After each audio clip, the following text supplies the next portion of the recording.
Hey everyone, it's Sarah, and we're wrapping up this week with how your personality type may be affecting your time management. So for a lot of us, managing our time, especially in business and in our personal lives, can be tricky. Some of us like to be early, some of us like to be on time, and some of us like to be late. And depending on your personality type, there is probably a clear path of which one you are.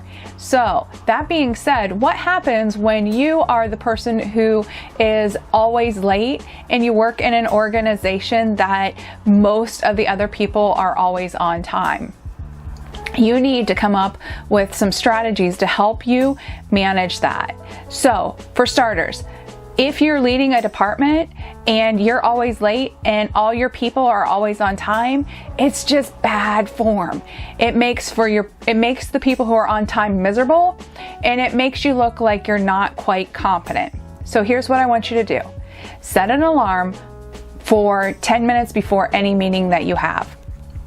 And most of the time, the reason you're late is not because you're being inconsiderate, it's because you are talking to somebody and you're trying to be empathetic and really understand what's going on. And because you're so focused on that one person, you're making other commitments go by the wayside. So here's what you can do.